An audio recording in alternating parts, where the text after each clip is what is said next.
All right, welcome to the Crossroad Off-Road Podcast. I have Tommy Regan. Is it Regan or Reagan? Regan. Regan here from Texas. Where in Texas are you coming from? Austin, Texas, right there in the middle. Oh, I like it. Okay, I've been to Texas one time, went to Dallas, and enjoyed myself. It was a good time. So he has, I think, the idea that us TJ guys should think about. So he has, and if you want to watch this video, we can go to YouTube. It'll be on YouTube, I believe. But he's sitting right behind him is his Jeep, and it's now back together. It looks like a little bit, but he had cut it in half. So he has a YouTube channel called Wheel Addiction, and he has a yellow TJ. So if you find it on there, that's him. And I'm gonna hit play on it so I can have it going on in the background here. But it's a great YouTube channel. Why I found it is my buddy Wade is obsessed with getting an LJ. He and his wife, they've got an extra dog, and now they think they need all this more room in their Jeep. So I kind of tease him about it, and he wants to get an LJ. I'm like, well, LJs are hard to come by. And then I'm like, well, can you stretch a TJ? What would that be like? And I found a few different YouTube channels, and I found Tommy's, and I thought it was great. He's doing what I think that might be the way to go. So he's going to kind of answer the question I asked before. But tell us a little bit, Tommy, how you got into wheeling first off. How did you get into off-roading in general? So I used to race cars. I was really big into autocrossing, and I did that really pretty diehard for about 12 years or so. Raced at a national level, did pretty well with it, but I got kind of burned out on it. I needed something different. And so I quit cold turkey. And in 2005, I decided I wanted to go off-roading. And so I bought a full-size Bronco, super nice one too, fully loaded, Eddie Bauer and all this kind of stuff. And my vision was to just go, pack up for a weekend and basically overland, although I didn't know the term at the time, but basically go overlanding or, ghost towns and camping along the way and being self-sufficient and all that. What I didn't realize is that basically there's no public land in Texas to go do that kind of thing. Very, very little anyway. So it meant that the only time I could go off-roading was to go to an off-road park and go rock crawling, which turns out I really liked. But, and I re-geared the Bronco, put 35s, built bumpers, rockers, rock sliders and all this kind of stuff. But ultimately, I'm running with all these Jeeps that have much smaller bodies, and the body on this Bronco was beautiful. And I was like, I don't want to tear this thing up. So ultimately, I made the tough decision to sell the Bronco, and I bought a Jeep. You want to know something? Bronco prices have just went way up. Don't tell me that. I was just watching Beacom Auto Auctions 2 days ago, and it was a mint Bronco. It was an 89, I believe, white Bronco, and it was mint, and it went for like 35 grand. And I'm like 35 grand. It must have like 10,000 miles on it. And I was just blown away. You're kicking yourself for selling it. Yeah. Jeez. 10 years ago, you couldn't hardly give those things away. Oh, super nice ones would be 5-7 grand. No, they shop in price. And I should go back and look at it and make sure I get the number right. But I was blown away. I was like 35 grand. And then they had an F-250, 1975 F-250, $93,000. Granted, it was mint, but went for 93 grand. So it's fun to watch it because I just had it on while I was working here. I just look up every now and again. I was like this. I was like 93 grand for a F-250. It was mint. Granted, it was a mint deal, but that's like, yeah. I don't know if you guys watch the Icon guide. You watch the Icon Motors guide? I'm familiar with them. Yeah. Yeah, he builds. The starting price is about $100,500 for a Bronco. But those are the old style, the small body Broncos. You had the big body Broncos, sounds like. And then that's the one that sold was a big body Bronco, like the OJ Bronco, basically what it looked like. That's crazy. Yeah. That's crazy. So back to your story. Yeah. So I decided all my friends that I wheeled with had Jeeps. So they were all members of Austin Jeep Exclusive, it's actually the oldest Jeep club in Austin. So shout out to all my AJE peeps. No, it's a bunch of, great guys and girls. Really, really good people. And that's who all my wheeling friends were Jeep people. And so I was like, all right, well, I can have either a big Bronco that I beat up on the trails, or I can have a Jeep, and because it's smaller, I can actually keep it still pretty nice looking and not completely beat up. on the trip, you know. And because it was my daily, I was like, you know, and I refuse to have just a beat up trail rig. That's not my MO at all. Yeah. And I got a whole theory on that. You know, it's impressive to me when you see a really clean vehicle that's wheeled really hard, because it's really difficult to do that. You know, it's in our wheelhouse, like us guys too. But we do have some scratches. We call it Minnesota pinstriping from going through the woods. Absolutely. In the you know, stuff happens, but I'll tell you, my gauge was always, I want my Jeep to look nice enough that if I want to take a date out in it, I can. Okay. That's kind of like my gauge. If it starts getting beat up to the point where I'd be embarrassed to, like, you know, but you know, I like my vehicles to look nice and be clean and all that kind of stuff. And I try to keep it. I mean, I realize I'm not making much for my case right now. The thing's cut in half, but you get my point. Yeah. So, but anyway, yeah. So I got a Jeep, and you know, when I bought it, it had a lift in 35s on it, but it was kind of a basket case, so it needed a lot of work, and yeah, it was not in good shape, so I had to put a lot of TLC into it. So it's well, we know it's yellow. It's an 01, which is the best year. I mean, think about it. An 01 TJ with a 4-liter and a 5-speed, 30-44 on the axles. You probably had stock gearing yet too with the 35s? When I bought it, it had 456s in it, and eventually I put 488s in it. And with 35s, man, that was a great combo. Eventually I went to 37s, yes, still on a Dana 30 front, and but I went to 37s, and with 488s, it was okay. It was still good. But 513s would have been even better. I'm a big fan of steep gear. And you're going tons then next too with the axles, or are you keep where you got? Yeah, so I'm going up to 40s. And in my world, that basically is a prerequisite for, or that I mean, you got to have tons, in my opinion, or some pretty high end, you know, axle to wheel on a 40 comfortably and safely. Yeah. So I've got a Super Duty front and a Sterling rear, both out of 3/4 or 1 ton Ford trucks, and so that's what's going in. They're sitting over there under a pile of stuff over there. But yeah, and so like I said, 40s, and yeah, so this isn't just the stretch, it is a complete revamp. I'm building all new suspension again. I got ORIs for the rear, but I've got some that I will be putting on for the front, building all new suspension and everything up there too. So yeah, it's a lot going on. So I did ask him, you guys are probably wondering, is this guy do this for a living? Is he a professional, you know, fabricator? And he's like shaking his head, no. Tell us about you're probably like me. It's like, okay, I want to do this project. I want to make this box bigger or whatever it might be. A professional would do it one day. I'm gonna take 2 months. Is that how you feel? So I am a mechanical engineer, but I do not do this kind of thing for a living. Most of my career has been in designing or manufacturing computers, servers, things like that. Last 7 years or so, I've gotten into a sales engineering role, which I really enjoy. But yeah, this stuff I just do for fun. I mean, but you know, it's what I enjoy doing. I like big fabrication projects.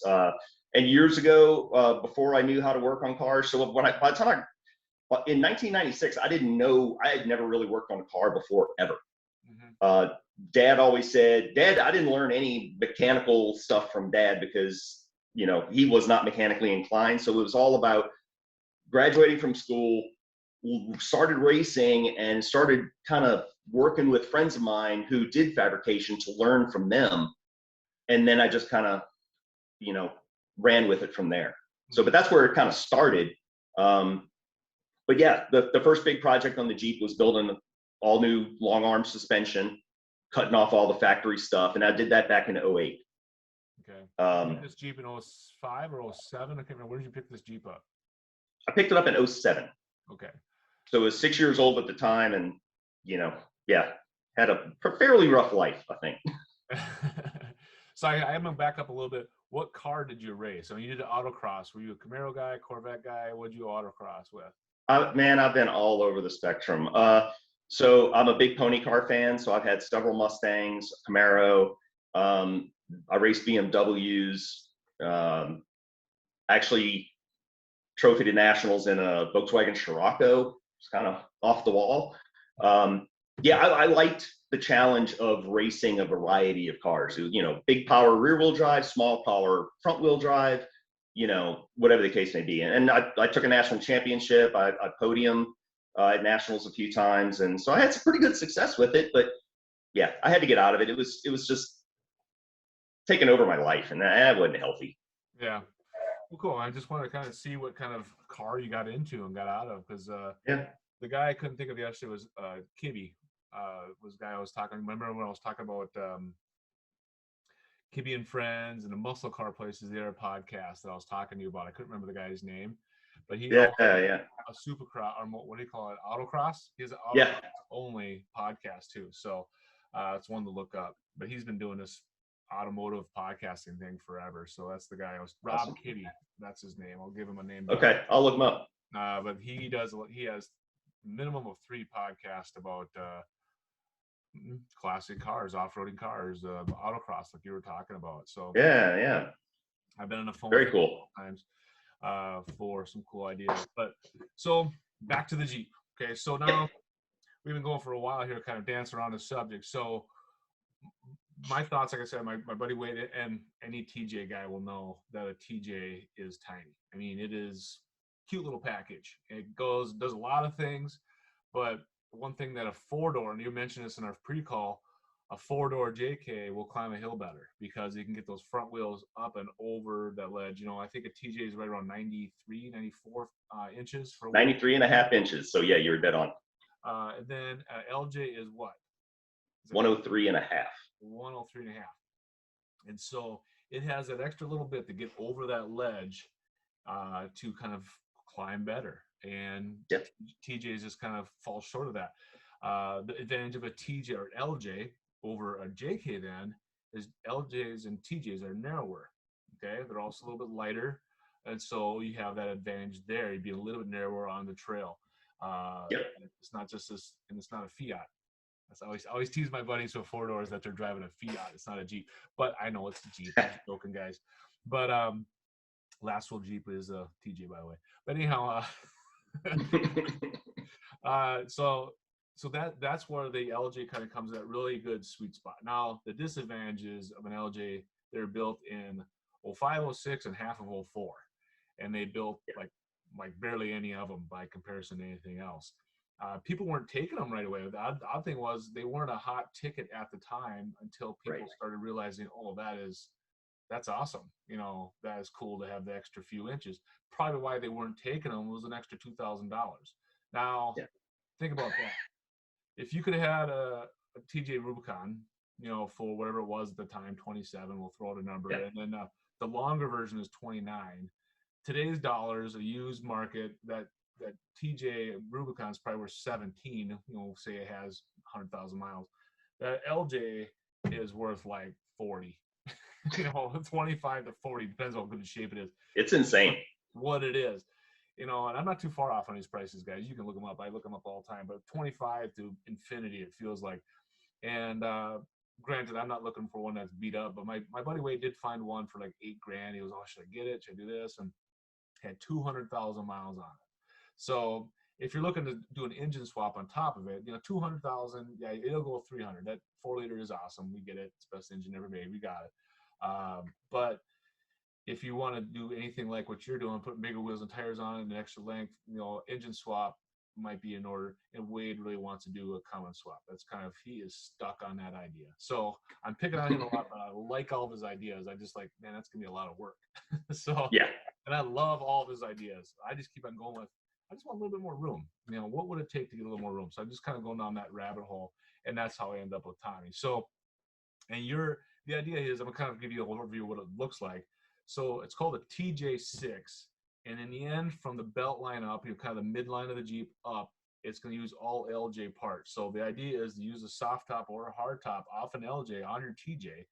So the rails have to be extended or added onto or pulled off an LJ somewhere else and put on a TJ. And then it gets really interesting. The belt line below there's a few different options. Now you're doing a bunch of different stuff because you're doing like 6 additions at once, but we're going to try to stick to just the idea of TJ to LJ. What are the couple, kind of tell us the hang-ups or different options you might have had going into that process? Yeah, the big things to think about that you have kind of options are, so like you already said, when you do a TJ6, you're lengthening the body of the Jeep and the frame by 15 inches. Where did so TJ everything like come from? Let's talk about the TJ6 name first off.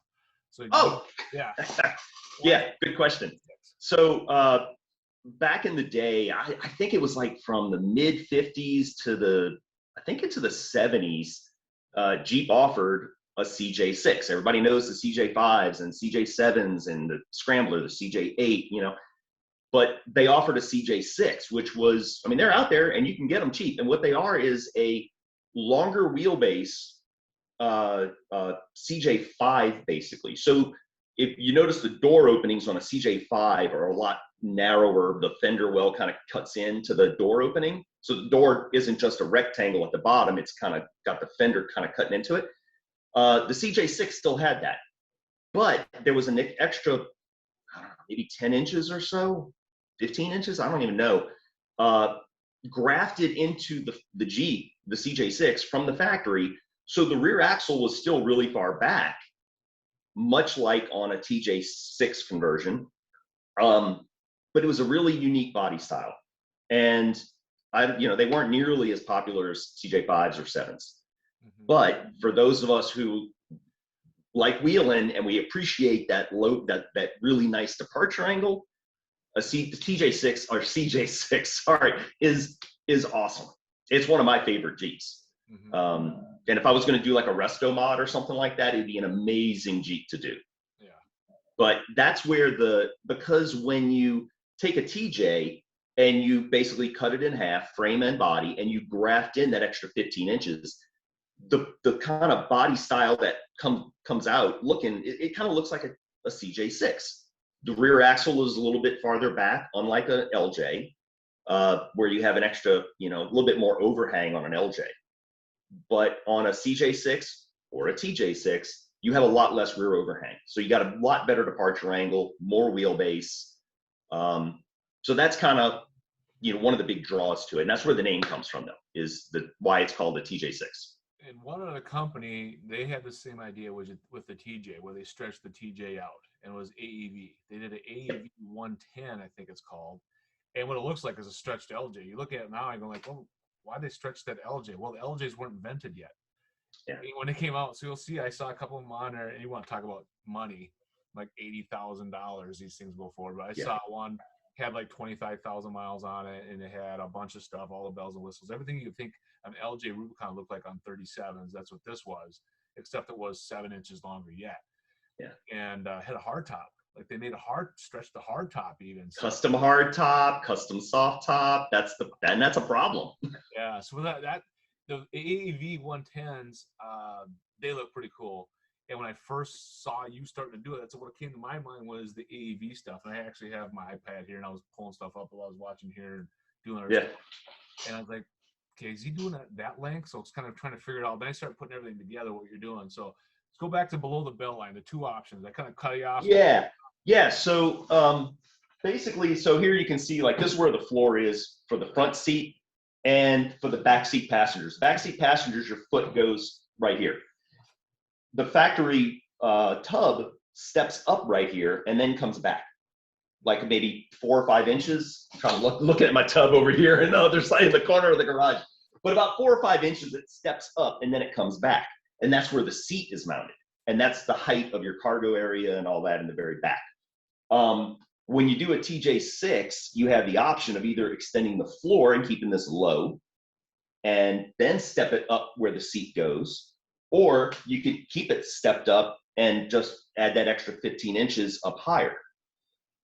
What you need to decide is how much more leg room do you want for your passengers, or do you want any, or does it matter? And then, would you rather have some room maybe underneath for like an air tank or, stuff like that?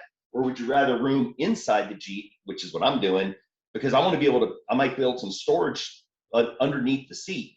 Give my backseat passengers maybe a little bit more leg room. But the thing I'm looking forward to is when the seat's in, I'll have room underneath. I can keep toe straps or, gear or whatever I want to put in there. So you have options. And it's all going to have to be hand fabricated one way or another. So it's not like, I know we talked about, like, does somebody offer a kit or anything like this? And no, they don't.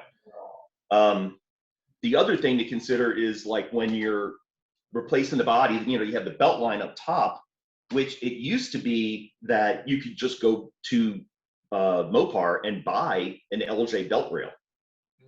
So you could stretch the body and then put that on top, and you need that if you're going to run a soft top, or I guess a hard top. But it's that's no longer available now. So now when you do that, you're going to have to buy parts off of a scrap Jeep somewhere to create that belt rail in the right length. How are you doing? A little bit of a challenge. How are you doing it though? So it's kind of funny because so there's a TJ6 group on Facebook, and there I found some guys who, great group, by the way, highly recommend it. And I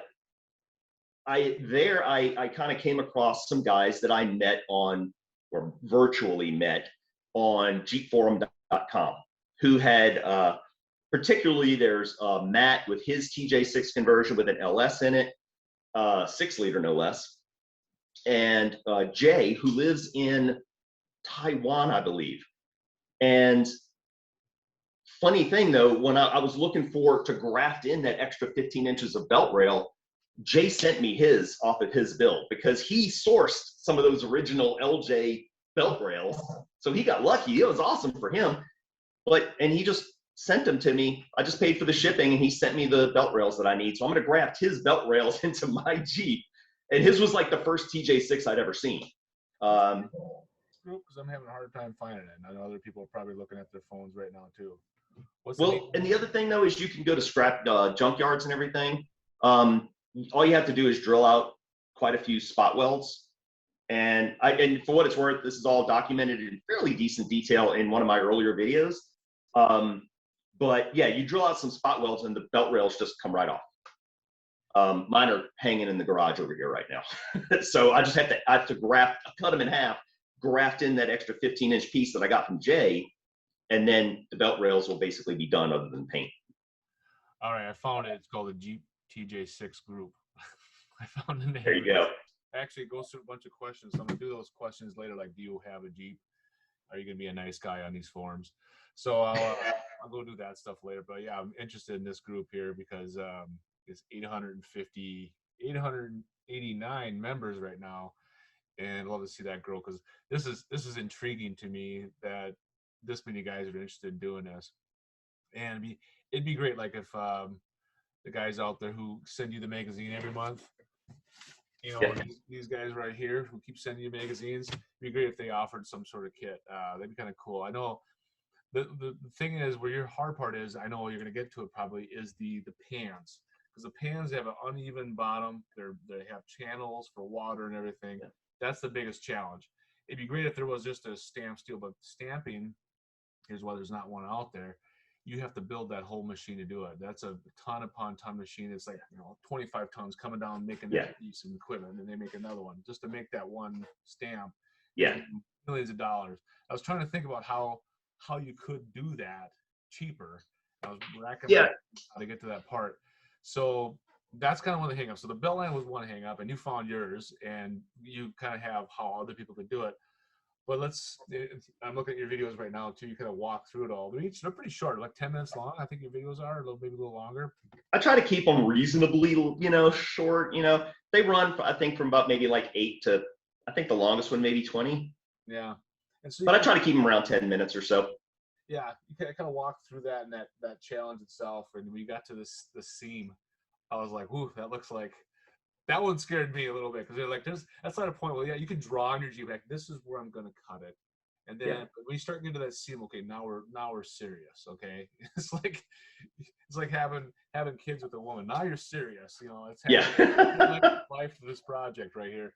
So So tell us about the now we have an idea of where you're cutting, how you're doing yours, but what Yeah. was the challenging part when you said, okay, this is we're not no holding back now when you started cutting? So it was when I first, removing the belt rail was the first thing that I did. Now it's just drilling some spot welds that came off. I could have put that back on, no big deal. But it was when I marked out and I drew the line on the side of the body, and I first took my, I think I took my cutoff wheel and just first start cutting that first inch. And I was like, I'm an idiot. Why am I doing this? By all accounts, this Jeep performs awesome, you know.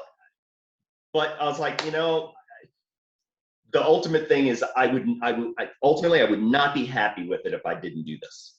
Mm-hmm. So don't get me wrong, this is a lot of work, and it's more than any sane person should try, really. But I know what makes me happy. I know me too well, and if I left my Jeep the way that it was, I'm not going to be as happy as I will be when this is done. I know it sounds probably silly, but whatever. Oh, I'm with you. I'm like, I'm probably halfway done with the idea I have for my Jeep, even though there's only two things I have left to do. But I know that as soon as I do those two things, there's gonna be two more things right after it, and it's just gonna keep going. So I'm like, well, it's never done. Like I like when people go on, they get on Facebook and they're like, done. I'm like, done? Question mark. Well, that's cute. You're not done. You're just done for today, I think. So, Yeah. but if you guys are watching this on YouTube, which I invite you guys to get to this on YouTube, we're about 22 minutes into, 25 minutes in. His Jeep, if you look at it, being the post, the B pillar is cut in half on each side. The only thing you can see is the firewall on the front end, and then frame, and a bit of the floor pan. So that's all we're seeing here.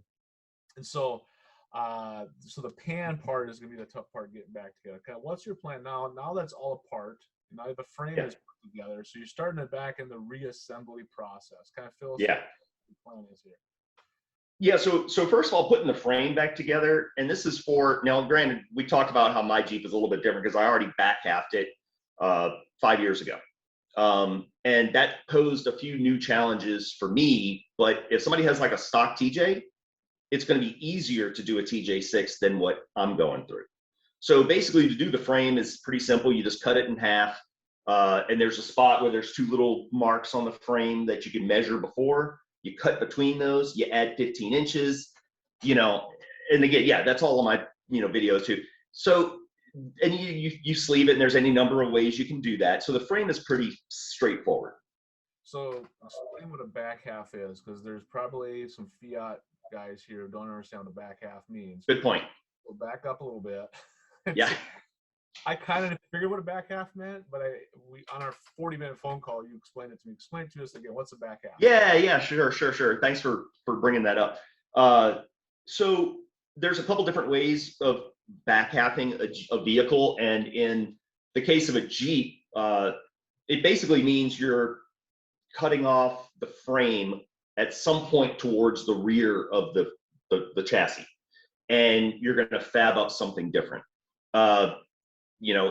In my case, it was a matter of cutting the frame right here, where you can see this big fish plate here, and this is a kit that I got from Undercover Fab.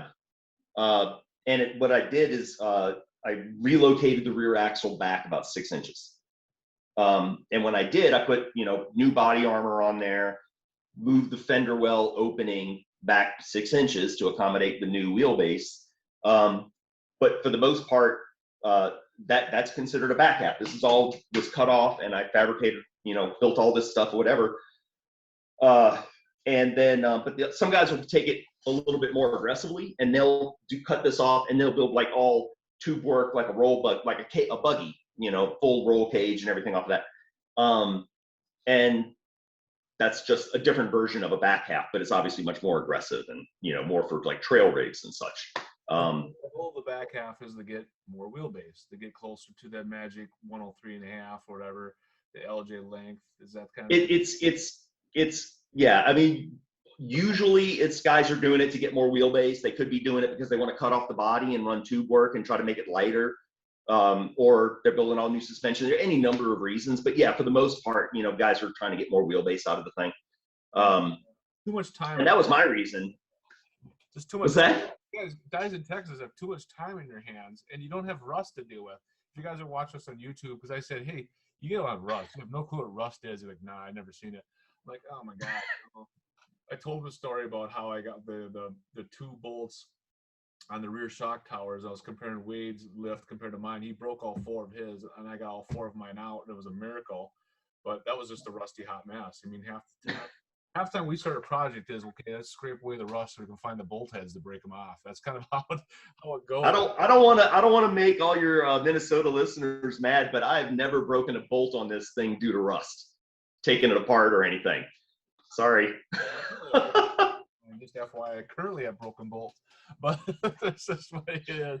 So yeah, it's funny. Look at your Jeep and go like, God, that thing is just, you know, the frame. You can see black on the frame. You know, our frames turn to rust. Like there's brand new LJs that are rusting currently. You can hear it right now, or not LJs, JLs. They're brand new ones that have rust on them. It's just amazing how the salt on a road. Well, y'all have salt, right?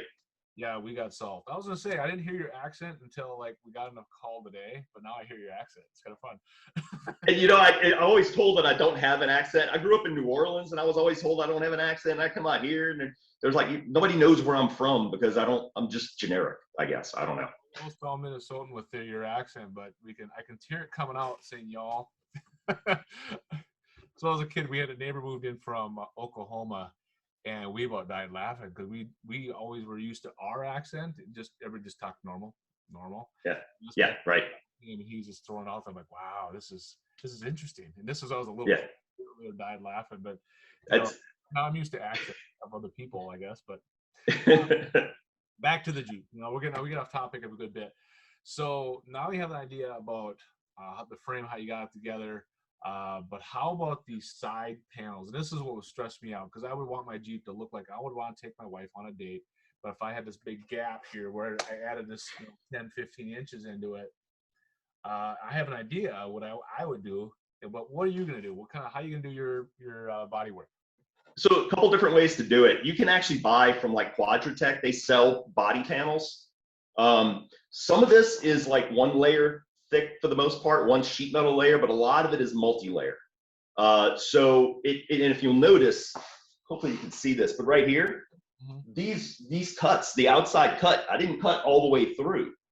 I had to cut this piece just on the outside, and then I had to come back here and separate the seam sealer.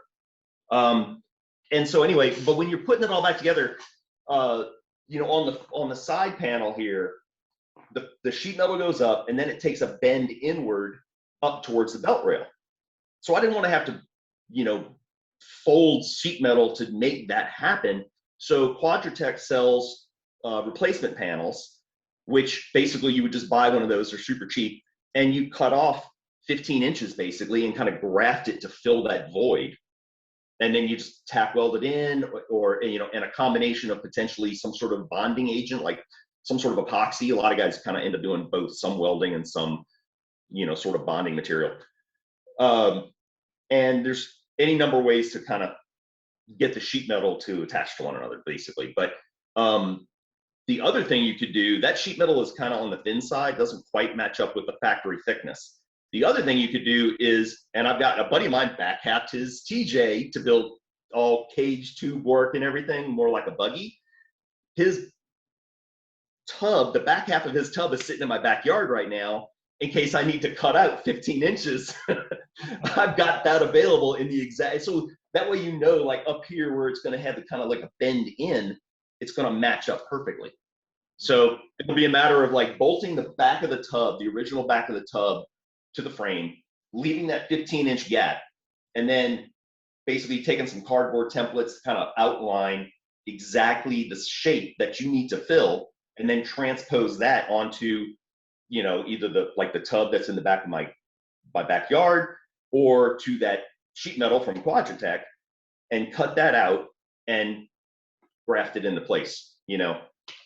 So we talked a bit about my thoughts on how to cover up all the sins underneath would be like the body armor that you can buy. I think you can buy from different companies, either aluminum. Yeah.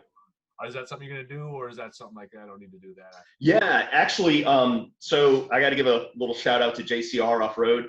I bought all my body armor from them. So I bought my aluminum highline fenders, I bought aluminum corner guards, aluminum fender flares, all that stuff from them. And I went aluminum to try to keep the weight as low as I possibly can. I mean, I'm already going to be adding probably like 600, 700 pounds of axles under this thing. So I need to try to cut weight where I can. But yeah, so I've got blank aluminum corner armor that I'll cut out my wheel well opening wherever I need it to be. And but yeah, that's kind of the nice thing about having a Jeep and doing this, is that that stuff is available. And so you don't have to do perfect body work. There's, it's going to be covered up with rock, some corner armor.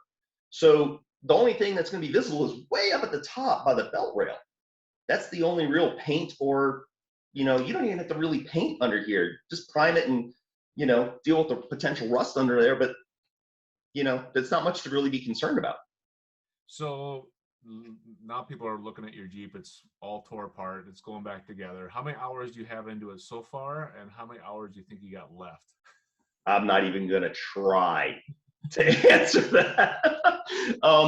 It's been really slow going. It would be a lot farther along, but hours wise, man, I honestly don't know. I mean, obviously, just at least dozens and dozens into it already. And what I've got coming up, if it was just doing the TJ6 stuff, I'd maybe be able to wrap it up if it was a full-time job, maybe in like 2 weeks, maybe. But because I'm also doing all new suspension front and rear, and I'm putting an Atlas in, and transfer case and all this other kind of stuff, yeah, that it complicates the whole project, So it's kind of hard to separate TJ6 from, all this other stuff that's also going on simultaneously. So our big debate when we started this whole thing was, what's cheaper, buying an LJ or going through this process? Now, when I talk about this, is like, if you already have a TJ that's built, say that you have a TJ that has your lockers, your 33, 35, 37s already on there, you have that all done, and then you'd have to start all over. Okay. And I asked you this, you said this was probably definitely cheaper. Would you say that it was definitely cheaper? Without a doubt, if you just have a TJ and you just want to make it a TJ6, this is undoubtedly cheaper than selling your TJ and buying an LJ. Yeah. Without a question. But you better be pretty confident in your welding skills. And you don't want your Jeep falling in half, breaking in half when you're wheeling it, if I do this, I'll come down there and I want mine to be the third one you do. I always say that.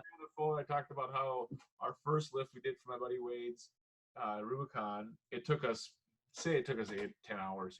The second one we did probably took us 6 hours. The third one, I think they were done before I got over there. That's how quick it got done. Good timing. Oh, the third one, it was good job. You got that one knocked out. But before I even get over there, they were done. And so they knew what the hang up was going to be. They knew the process. And not that putting a winch in is hard, but I think the third time I put a winch on, it was no problem. Like, yeah, this goes here, this goes here, this goes here. And I still screwed something up, and I had to like, why didn't I just do it this way? I would have been done 10 minutes ago. But it's always a process. It's those aftermarket that I don't like, that was slowing me down. But so when do you think you're going to get this done? Is it going to be a 2021 finish line thing, or is it going to be spilling next summer or next week? What do you think? Oh, I'm planning on this year. If things go really well, I'll still make our Colorado trip in late September. Oof. All right, I think that's aggressive, but if you got, it's extremely aggressive, but I've got a reputation for doing moronic things. So hey, if we're gonna set a goal, make it unrealistic. So do you on your own, or do you have a couple knuckleheads that come over and help you out? How does it work out? Do you have a few friends? Yeah. So I've got, like I said, my buddies in AJE, a lot of really knowledgeable and talented fabricators, and just really knowledgeable, Jeep folks in general. And, you know, we always kind of bounce around helping one another out as we need to, you know, and whether it's just doing some, you know, simple install of a lift kit, for example, you know, or, you know, replacing some ball joints or, you know, in the case of my buddy Mark, he's completely building a CJ5. Like, if you think this has taken on a lot, you should see what he's done. Yeah. He's stretching a CJ5 and because he's now got a couple of kids and he, you know, anyway, so needs change and, you know, so does his Jeep. But yeah, so it's that group that, you know, if I'm going to be doing something that I can't do by myself that night, 'cause maybe something's too heavy to move by myself or whatever, I'll just, you know, hit up my buddies, and usually, you know, one or two people will be free to come help out, and, you know, they'll come lend a hand and we'll get it knocked out. Yeah, that's a great thing about Jeep guys is they want to jump in and help each other out, because the next time you do something or I do something, I want people to help me out. And that's the problem tonight. I'll tell you, I'm gonna apologize to my buddy Wade. He helped me out 2 summers ago. We did the whole front end, ball joints, U joints, brakes, steering on my Jeep. 103 degrees in my garage. And this is the one I recorded about this, where we spent an extra 3 hours because we forgot to take the C clip out of the U joint. Okay. We were like, why can't we were his house twice back, because he's yelling at me about not having tools, kind of driving me back and forth. He goes, oh man, you know, I forgot to take the C clip out, and it all fell apart after you did that. I'm like, oh god. Now he's doing all that again on the second time on his Rubicon tonight. Now it's my 21st wedding anniversary was yesterday, and we're celebrating tonight. So Congrats. I don't get to help my buddy Wade out. I'm really bummed out because he helped me out. And I'm like, dang it, I want to be over there to drink his beer and to help him out. But you know, it kind of brings up something though, like just because, like, say if you don't know, you're not very mechanically inclined, you don't really know what you're doing around a Jeep, but you know you got your buddy doing this crazy thing that's way beyond your fabrication skills or knowledge level or whatever, still don't think you shouldn't offer help, because honestly, I've had so many friends who really are not mechanically inclined. They don't know how to work on a car. But if they're around here simply to hand a wrench over or to do this, so I don't have to crawl off, it's amazing how helpful that is. So just because you may not be crazy knowledgeable, you know, don't sweat it.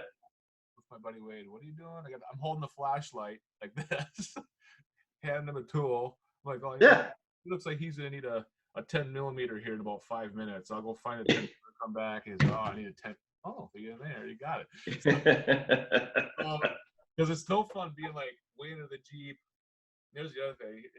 What I'm always good on is he's under the Jeep. All stuff's falling. I'm like, here's your safety glasses. He's, oh God, puts them on. He gets going again, because you're under there and you get troll hogging dirt. That's another place we go. Troll hogging dirt coming off, and you just put the safety glasses on. They can fall all at once, man, because being the guy to hand this, you know, it's great having people help you out. Or if you need ball joints and you need some muscle, I'm over there helping doing that, because the hardest I think I've ever worked in my life, and I can squat, or used to be able to squat over 600 pounds, but doing the ball joint thing, he goes, you got to keep pushing. I'm like, oh my God, I don't got it in me. Finally, it pops. You fall on the ground. Like, oh my God, why do they do that? But I learned actually, I go to the chiropractor. Chiropractor said to me, I told the story, I think, on the podcast. I said, I go, my neck's out. He goes, oh, what are you doing? He goes, I don't know if you know anything about cars or about changing ball joints and U joints in my Jeep. He goes, I've done ball joints tons of times. And I'm looking at this dude. He drives a pretty sweet Mercedes. He goes, I have 40 cars. He tells me the story how he has 40 cars. He's never gotten rid of a car. He builds classic Ford sedans from the 40s, late 40s. He goes, nice. I never got rid of a car. I have 40 cars. I'm like blown away. This guy he's a chiropractor, so you never know. The office is a small office in Richfield. But he starts telling me this story about his cars. I'm like, 40, huh?